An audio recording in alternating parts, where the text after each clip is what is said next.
Muda mwingi hatujafanyia mashindano, angalau kuonyesha kwamba uko tayari kwa ajili ya kuweza kutumika kwa mashindano. Lakini pia timu yetu ikiondoka hapa inakwenda Kilimanjaro International Airport kusafiri kwenda kule. Kwa hiyo kuja kwetu Tanga hapa, tunaomba wanatanga mfanye dua zenu kumwomba Mwenyezi Mungu aweze kuwezesha hapa hawa watakapokuwa Morocco waweze kupata ushindi wa kuweza kuingiza mguu mmoja kombe la dunia. Nazungumza hivyo kwa sababu baada ya mechi ya Morocco tuna mechi mbili hapa nyumbani na Zambia na Niger, ambao mechi za kwanza tulishacheza tukawafunga kwao. Kwa hiyo tunatakiwa tucheze nao hapa baada ya mechi hiyo.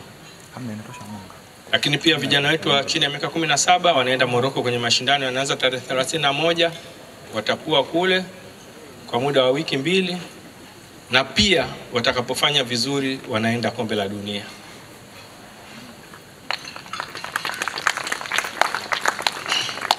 Na kwa taarifa ya wale ambao hawana takwimu zetu, vijana hao walioko kule Egypt ambao wanaenda Morocco wametokea hapa Tanga, na tumeanza kuwakusanya kama tunavyowakusanya hawa, na waliweza kuwa mabingwa wa Afrika wa chini ya miaka 15. Lakini mwezi ujao wa Aprili tutakuwa tena mashindano ya under 20.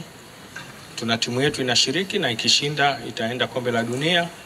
Lakini pia tutakuwa na mashindano Ghana kule ya vijana chini ya umri wa miaka 13 ambao wengi wao wako hapa, wasichana na wavulana.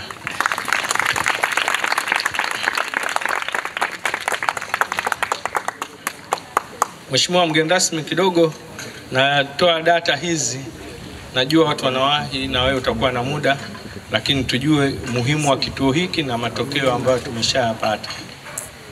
Lakini pia vijana hawa walioko hapa leo wako 83 na wale walioko Egypt kule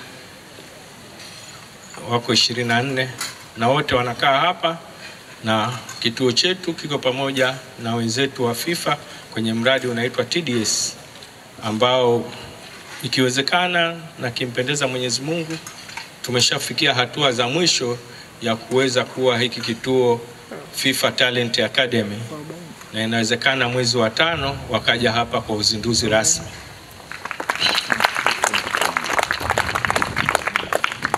Lakini pia kuna miundombinu tutaiongeza mingi. Sisi ni warai tu wakazi wa Tanga, kile ni kituo chenu, tukitunze. Juzi kidogo kuna uharibifu ulitokea, kuna watu waliwasha moto ambao kidogo ulikuwa ulete athari, lakini tunawashukuru wenzetu wa zimamoto, tulisaidiana nao tukaweza kuzima. Kwa hiyo ni kituo muhimu sana, sio kwa Tanga tu, kiko Tanga lakini kwa Tanzania nzima.